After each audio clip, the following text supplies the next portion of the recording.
She announced at my birthday party, "I'm polyamorous now. Accept it or we're done." I smiled. "I support your journey." Then I introduced her to my parents, both divorce attorneys who specialize in infidelity cases.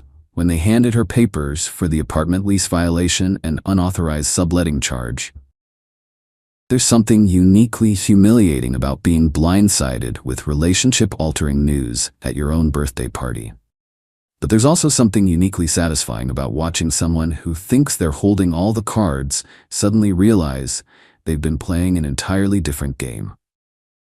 I'm Alex, 31M, and until 3 months ago, I was in what I thought was a committed relationship with Mia, 29F. We'd been together for just over 2 years, living in the same apartment for the last 6 months. The apartment was in my name only, a detail that will become important later, because I'd signed the lease before we started dating. When Mia moved in, we discussed adding her to the lease, but she was between jobs at the time and didn't want the obligation. We agreed to revisit it once she was more settled in her career. Mia was creative, spontaneous, and passionate, all qualities I loved about her.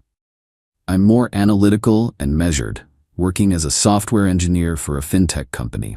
We balanced each other well, or so I thought. What I didn't realize was that Mia's spontaneity sometimes crossed into impulsivity, and her passion occasionally manifested as selfishness. The beginning of the end came on my 31st birthday last April.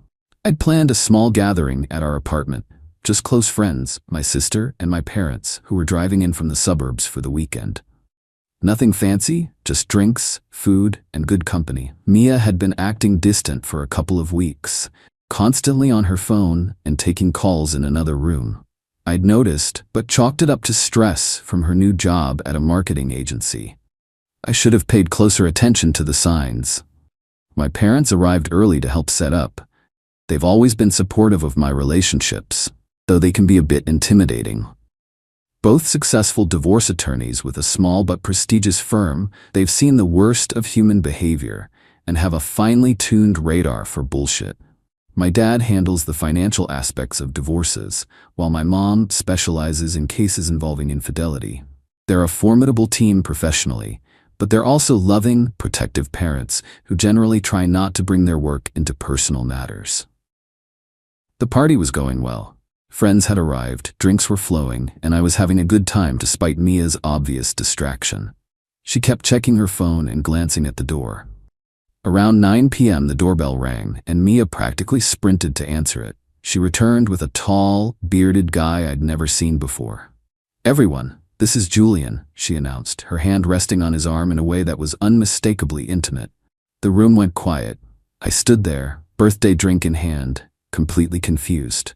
"Julian's a colleague from work," she continued, either oblivious to or ignoring the tension. "We've been spending a lot of time together recently." My friend Dave, never one for reading a room, awkwardly offered Julian a beer. As the party attempted to resume, Mia pulled me into our bedroom. "We need to talk," she said, her voice firm but excited. "I've been doing a lot of self-discovery lately, and I've realized something important about myself." My stomach dropped. I knew whatever came next wouldn't be good. "I'm polyamorous, Alex. This is who I truly am. I've been fighting it for years, but meeting Julian helped me understand myself. He's polyamorous too, and he's helped me see that I can love multiple people at once." I stared at her, trying to process what she was saying. "So, you brought a guy you're sleeping with to my birthday party to tell me you want an open relationship?" She frowned. "It's not just about sex. It's about emotional connections. And it's not an open relationship, it's polyamory. There's a difference. Julian and I have a connection, but that doesn't diminish what you and I have." Did it not occur to you that maybe this conversation should have happened before you started seeing him? Or at least not at my birthday party with my parents in the next room? She sighed, as if I was being unreasonable. "I knew you'd react this way. That's why I wanted Julian here, to help explain how beautiful polyamory can be when everyone's on board. And honestly, I was nervous to bring it up earlier. I thought having Julian here would make it easier." I took a deep breath. "And if I'm not on board?" She looked me straight in the eye. "Then we're done, Alex. I can't suppress who I am anymore. You need to accept it, or we need to end things." I felt a strange calm wash over me. In an instant, I saw our relationship with perfect clarity, not as I wished it to be, but as it actually was. Mia had never really considered my feelings or boundaries important. This ultimatum wasn't about polyamory, it was about control. "I need some time to think," I said. "Of course," she replied, already reaching for the door. "Take all the time you need. Julian and I will be right outside when you're ready to talk more." I sat on our bed for a few minutes, collecting myself. Then, I rejoined the party, where Mia and Julian were huddled together on our couch, while my friends shot concerned glances my way. My parents, ever perceptive, had clearly sensed something was wrong. When my mom asked if everything was okay, I gave her the short version. Her expression shifted from concern to something harder, and she exchanged a meaningful look with my dad. They'd seen this scenario play out hundreds of times in their professional lives, though usually after marriage, not before. The party wound down quickly after that. As guests left, I pulled Mia aside. "I've been thinking about what you said," I told her, keeping my voice neutral. "If this is really who you are, I don't want to stand in your way." Relief washed over her face. "Thank you for understanding, Alex. This doesn't have to change things between us. It can make us stronger." Julian is actually looking for a place to stay right now. His lease is ending in a few weeks, and he's having trouble finding something affordable. I was thinking he could crash here sometimes while he apartment hunts. The audacity was breathtaking, but instead of arguing, I simply nodded. "We should all sit down and talk about expectations and boundaries. Why don't you both come over for dinner tomorrow night? My parents will still be in town. They can join us." She hesitated. "Your parents?" "I'm not sure that's the best idea for our first polyamory discussion." "They're important to me, Mia. If this is going to work, everyone needs to be comfortable with each other." She couldn't argue with that without revealing her true intentions, so she reluctantly agreed. That night, as Mia slept, or pretended to sleep, beside me, I lay awake planning my next steps. I wasn't interested in polyamory. Not because I think it's wrong, but because it wasn't what I wanted for myself. More importantly, I wasn't interested in being with someone who would ambush me with life-changing decisions and ultimatums. The next morning, while Mia was in the shower, I spoke privately with my parents. "I need your help," I told them. "Not as my parents, but as people who understand relationship dynamics and boundaries." Over coffee, I explained the situation in detail. How Mia had moved in without being added to the lease. How I suspected she'd been bringing Julian to our apartment while I was at work. I'd noticed unfamiliar items appearing and disappearing, and our doorman had casually mentioned Mia's friend had been around several times.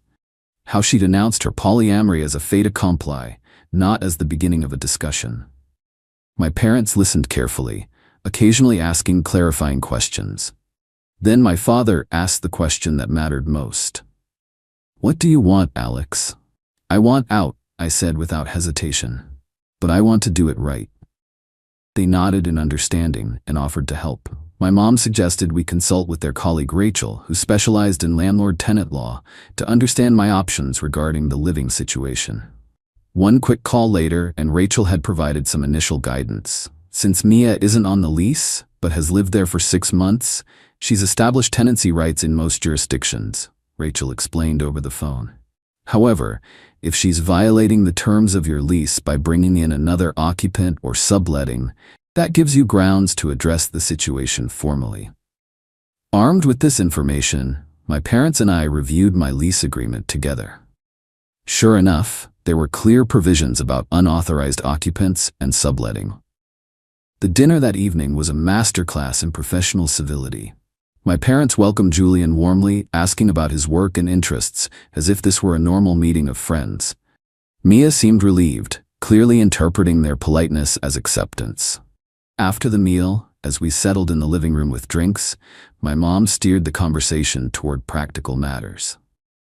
"So, Julian, Alex tells us you might be staying here sometimes?" Julian nodded enthusiastically. "Yeah, my lease is ending soon, and apartment hunting in the city is brutal. Mia suggested I could crash here while I look for a new place." "That's very generous," my dad chimed in, "though it does raise some practical questions. Alex, doesn't your lease have restrictions on guests and occupancy?" I nodded, playing along. Now that you mention it, I think it does. My mom pulled out a folder she'd brought with her. Actually, I asked Alex to show us his lease agreement earlier today, out of professional curiosity. It's quite specific about unauthorized occupants. Section 8.3 prohibits any person not on the lease from residing in or regularly staying at the apartment. Julian looked confused. I'd just be staying occasionally. Define occasionally, my mom pressed gently. Mia jumped in. This feels very legalistic. We're just talking about Julian spending a few nights a week here while he apartment hunts. A few nights a week would constitute regular occupancy according to most lease terms, my mom explained, her tone perfectly professional. And Alex mentioned the doorman has already noted Julian as a frequent visitor. Mia's face paled. The doorman keeps track? It's a security building, I explained. They keep a visitor log. Not detailed records, but they do note patterns for security purposes. My dad took over. There's also the matter of the subletting clause. Section 11.2 explicitly prohibits subletting or assigning any portion of the premises without written consent from the landlord. I'm not subletting anything, Mia protested. Actually, you are, my mom countered. Julian, didn't you mention earlier that you've been contributing to household expenses when you stay over? Julian nodded hesitantly. Just a few $100s to help out with utilities and stuff. Mia said it was only fair since I've been staying over regularly for the past few weeks. Mia shot him a look that could have melted steel. That could be construed as payment for accommodation, my dad said, which constitutes unauthorized subletting.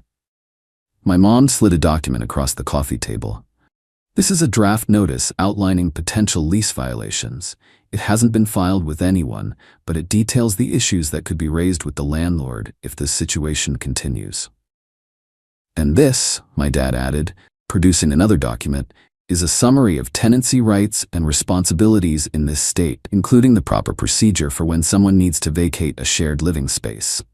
Rachel, our colleague, who specializes in landlord-tenant law, prepared it. The room went silent. Mia stared at the papers, then at me, realization dawning on her face. You planned this, she said quietly. I nodded. Not the part where you cheated on me and tried to disguise it as polyamory, but everything after that, yes. I never cheated, she insisted, though her voice lacked conviction. Polyamory isn't cheating. Polyamory that's discussed, negotiated, and consensual isn't cheating. I corrected her. What you did, starting a relationship with someone else secretly, then presenting it to me as an ultimatum, that's just cheating with extra steps. Julian looked increasingly uncomfortable. Mia told me you two had already discussed opening up the relationship, and you were cool with it. She said you just needed time to adjust to meeting me. I turned to him. She lied to you too, then. Last night was the first I'd ever heard about any of this. He stood up abruptly. I think I should go. That's probably best, my mom agreed. But before you do, you should know that you've been misled about the living situation here. If you continue to stay overnight regularly without being added to the lease, it could potentially create legal complications. After Julian left, Mia exploded. How dare you ambush me like this? Involving your parents, threatening me with legal action. This is insane. More insane than bringing your lover to my birth party and giving me an ultimatum to accept your polyamory or break up? I asked calmly. I was being honest about who I am. No, you were retroactively justifying your cheating. If you were truly interested in ethical polyamory, you would have discussed it with me before starting something with Julian. My dad cleared his throat. The legal issues remain, regardless of the relationship dynamics. You need to make other living arrangements, Mia.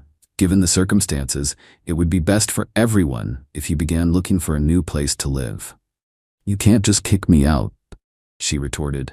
I have rights. I've been living here for 6 months. You do have rights, my mom acknowledged. And we're not suggesting immediate eviction. What we are suggesting is that continuing to live together after this would be untenable for both of you. Alex is willing to provide reasonable time for you to find alternative housing. We were thinking 30 days, which is standard notice. And where am I supposed to go? She demanded. My mom smiled thinly. I believe Julian has a place for another few weeks before his lease ends. Perhaps you could stay with him while you both apartment hunt. After all, you're in a relationship now. Mia looked from my mom to me, finally understanding the position she was in. This isn't about the lease at all, is it? This is revenge. No, I said honestly. It's about consequences. You made choices that violated our relationship. Now you're facing the natural results of those choices. We negotiated the details over the next hour. In the end, we agreed that she would move out within 2 weeks. I would refund her portion of the month's rent, and in exchange, she would leave without pursuing any tenancy claims. My parents recommended putting this agreement in writing, which we did. A simple document that we all signed. She left that night to stay with a friend, taking an overnight bag with her. Over the next 2 weeks, she returned several times with friends to collect her belongings, each visit tense but civil. My parents stayed in town for the weekend as planned, but checked in regularly by phone to make sure things were progressing smoothly. Julian, to his credit, reached out to apologize after speaking further with Mia. She finally admitted she never talked to you about any of this before starting something with me, he wrote. I would never have gotten involved if I'd known. That's not how ethical polyamory works. I appreciated his honesty. He even offered to return the money he'd contributed for staying at the apartment, explaining that Mia had told him I knew about and approved the arrangement. I told him to keep it. He'd been misled just as much as I had.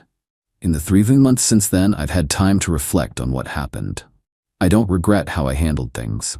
I could have exploded at the party, or engaged in petty revenge tactics, or tried to make the breakup as painful as possible for Mia. Instead, I simply enforced boundaries, both emotional and legal, that she had chosen to ignore. I later learned from mutual friends that Mia and Julian's relationship imploded within weeks. Apparently, he discovered she was also seeing someone else, without informing him. So much for ethical polyamory. My parents, always practical, suggested I find a new apartment when my lease ends next month. Too many memories, my mom said, and you might want a fresh start. They're probably right, as usual. Last week, I received a rambling email from Mia, alternating between apologizing for how things ended and accusing me of manipulating and embarrassing her. She suggested we meet for coffee to clear the air. I haven't responded and don't plan to.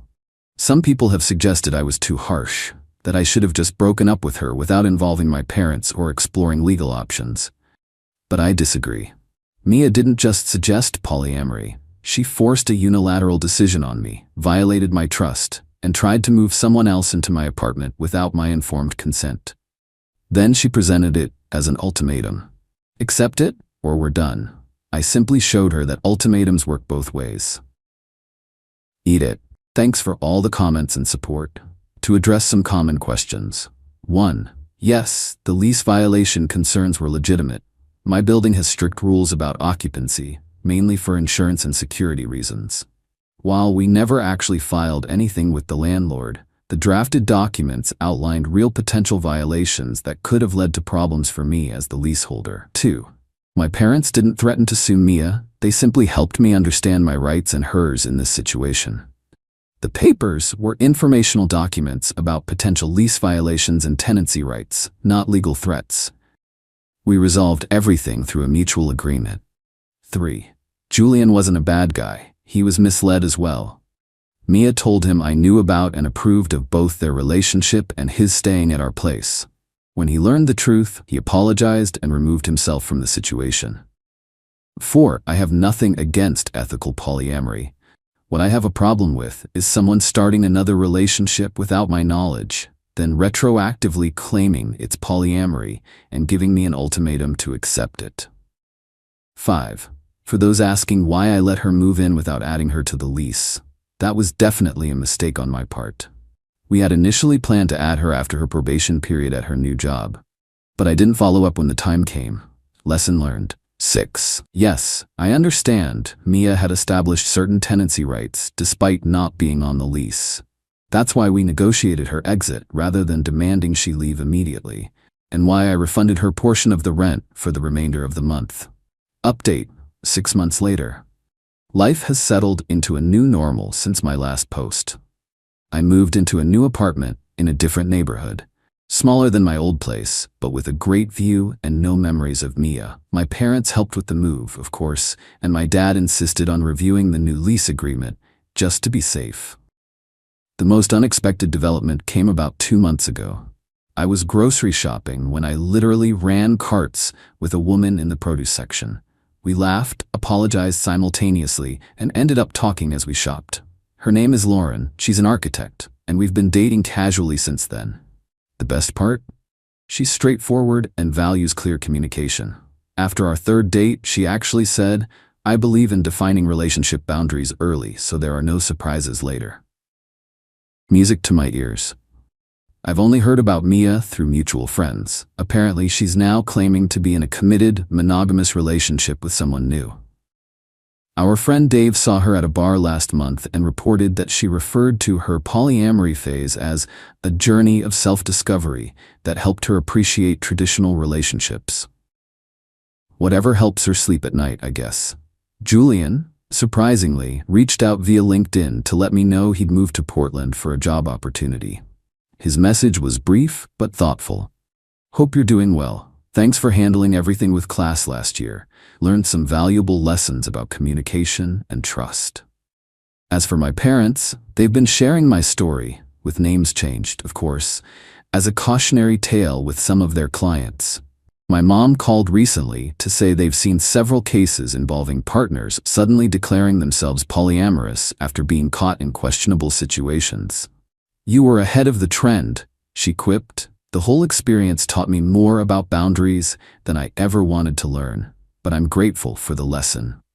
I've become more assertive about my needs and expectations in relationships and more attentive to early warning signs of dishonesty." Sometimes I wonder if I could have handled things differently with Mia. Maybe a private conversation instead of the dinner ambush? But then I remember her bringing Julian to my birthday party, giving me an ultimatum, and planning to move him into my apartment without real consent. The symmetry of our ending feels appropriate. For anyone dealing with a similar situation, it's not about the lifestyle choice, it's about respect and honesty. Whether monogamous, polyamorous, or anything else, a relationship without clear communication and consent is just manipulation with extra steps. I still have the birthday gift Mia gave me that night, an expensive watch I've never worn. I considered selling it or giving it away, but instead, it sits in my dresser drawer as a reminder that sometimes the most valuable gifts are the painful lessons that ultimately set you free.